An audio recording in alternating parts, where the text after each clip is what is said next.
আসসালামু আলাইকুম। আমি একটা রেল লাইন দিয়ে যাচ্ছি। আজকে একটি আপনাদের সুন্দর মজার একটি বিষয় দেখাবো এবং আপনাদের জানাবো, আপনাদের ভালো লাগবে। আমি যে রেল লাইনে দাঁড়িয়ে আছি এটি হচ্ছে একটি মিটার গেজ রেল লাইন। এখন কথা হচ্ছে বাংলাদেশে কত ধরনের রেল লাইন আছে। বাংলাদেশের দু ধরনের রেল লাইন আছে, একটি হচ্ছে মিটার গেজ আর একটি হচ্ছে ব্রড গেজ। কথা থাকে ব্রড গেজের মধ্যে আবার ডুয়েল গেজ আছে। এখন বলতে পারেন ডুয়েল গেজ কি?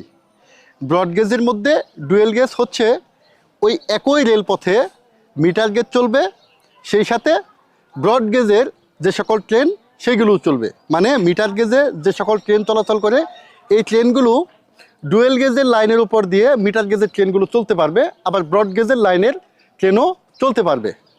এখন আসেন একটু সুন্দর একটি বিষয় দেখাই। এই যে রেল লাইন, রেল আর এই যে হচ্ছে রেল, এই দুটো রেলের মাঝের যে অংশটার এটার প্রমিত মাপ কত, মিটার গেজের প্রমিত মাপ কত থাকে? এই মিটার গেজের প্রমিত মাপ থাকে 1000 মিলিমিটার। এই যে একটা রেল, এই যে একটা রেল, এই দুই রেলের মাঝের যে মাপটা এটার মাপ থাকে 1000 মিলিমিটার। এখন হচ্ছে তাহলে ব্রড গেজের রেল লাইনের প্রমিত মাপ কত? ব্রড গেজের রেল লাইনের প্রমিত মাপ হচ্ছে 1676 মিলিমিটার। আমি আবারও বলছি 1676 মিলিমিটার।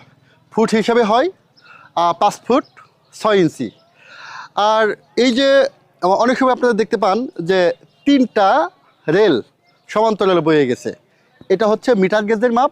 আর একটা এই পাশে আরেকটা রেল থাকে, এই পাশে রেল থাকে, এটা হচ্ছে ডুয়েল গেজ। ডুয়েল গেজ বলে, মিটার গেজ ট্রেন চলবে, ব্রড গেজের ট্রেনও চলতে পারবে।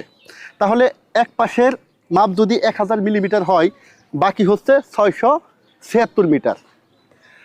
তবে সারা বিশ্বে যে রেলপথগুলো চলমান আছে, এই রেলপথের স্ট্যান্ডার্ড যে আদর্শ একটা প্রমিত মাপ সেটি হচ্ছে 1435 মিলিমিটার। আদর্শ যে একটা রেল গেজ এটার মাপ হচ্ছে 1435।